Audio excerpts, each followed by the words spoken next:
Esse mundo, ou circunstância em que me encontro submerso, não é somente a paisagem que me rodeia, mas também meu corpo e também minha alma. Eu não sou meu corpo. Encontro-me com ele e com ele tenho que viver, seja são, seja doente. Mas também não sou minha alma. Encontro-me com ela e tenho que usar dela para viver, ainda que às vezes me sirva mal porque tem pouca vontade ou nenhuma memória. Corpo e alma são coisas e eu não sou uma coisa, mas um drama, uma luta para chegar a ser o que tem que ser. Mas afinal, o que eu tenho que ser? Essas são questões debatidas no existencialismo, o qual analisa o ser humano em seu todo, até porque a existência não é algo que se possa meramente classificar ou mensurar.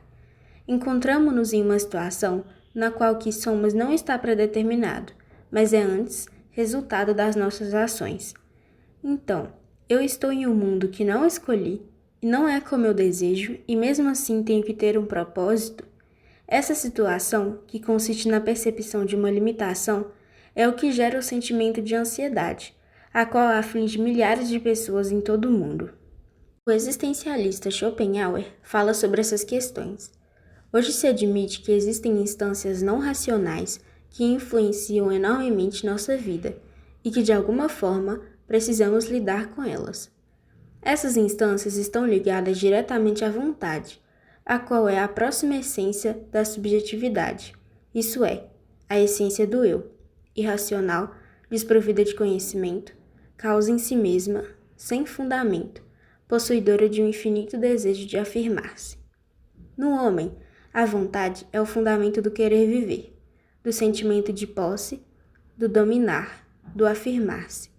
A vida humana passa-se toda em querer e em adquirir. Vivemos em um mundo que queremos e almejamos de forma involuntária. Temos vontades. Schopenhauer fala sobre essa vontade de viver, esse impulso que nos leva a apreciar, sentir prazer, se apaixonar, desejar, realizar. Essa força que nos mantém vivos, mas que paradoxalmente temos que conter, colocar limites ou até mesmo ignorar. Ele diz: para a maioria dos homens, a vida não é outra coisa senão um combate perpétuo pela própria existência, que ao final será derrotada. E o que eu tenho que ser? Essas questões são claramente perceptíveis na fase em que estamos passando, a transição do ensino médio para o tão esperado mundo adulto. É um momento delicado onde os sonhos, na infância tão bonitos e utópicos, agora se encontram condicionados a uma realidade dura e, na maioria das vezes, injusta. Porém, somado a esse choque de realidade, a vontade é permanente, às vezes traiçoeira, nos torturando com ambições grandes e urgentes demais. Outras vezes, serve como combustível para encarar todas as dificuldades desse mundo. Além de conciliar nossos impulsos com a realidade à nossa volta, ainda é necessário, e sinceramente exaustivo, lidar com as expectativas e palpites de terceiros sobre o nosso futuro. Sério que você vai fazer esse curso? Mas como você pretende se sustentar assim? Pense em outro, pois o mercado está saturado. E por aí vai, incluindo a própria sociedade, que parece ter um caminho traçado desde o minuto em que nascemos, uma espécie de ordem na qual a vida tem que acontecer. Terminar a escola, passar na faculdade, alcançar a estabilidade financeira, casar, ter filhos e viver feliz para sempre. Todos esses paradigmas são assustadores e, na maioria das vezes, intimidadores demais. Vivemos em um mundo contemporâneo altamente excessivo e narcisista, como destaca o psicanalista Alfredo Simonetti.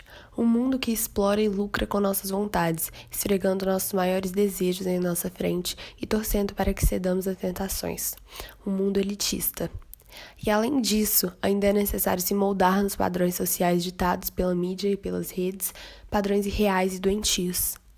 Me respondam, o que tem que ser? Nietzsche nos convida a nos livrarmos desses fantasmas, limpar a neblina que engana a nossa visão e construir nós mesmos o sentido de nossa própria existência, encontrando o caminho para a libertação.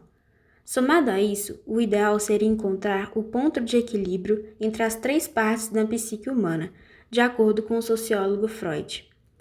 Id, guiada pelo prazer e desejo, ego, movida pelo princípio da realidade, e superego, visto como reguladora, representa o medo, a culpa, a censura. Assim, nós nos mantemos na vida em sociedade sem nos comportarmos como um animal irracional, mas também sem pensar demais sobre tudo. A autenticidade é uma noção que encontra reflexos e semelhanças em todos os pensadores da linha existencialista. Ser autêntico seria não se deixar meramente submeter aos valores de uma sociedade e assumir um lugar na dinâmica social.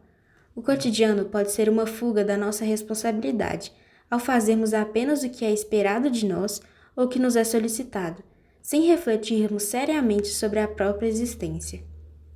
A radicalidade da tomada de consciência de si e do mundo é um dos principais motivos pelo qual o existencialismo continua sendo uma corrente de pensamento relevante. Afinal, o cotidiano pode afogar o ser humano em uma série de atividades repetidas que o privam de refletir profundamente sobre a vida. Mas então, o que eu tenho que ser? Na verdade, o que eu quero ser.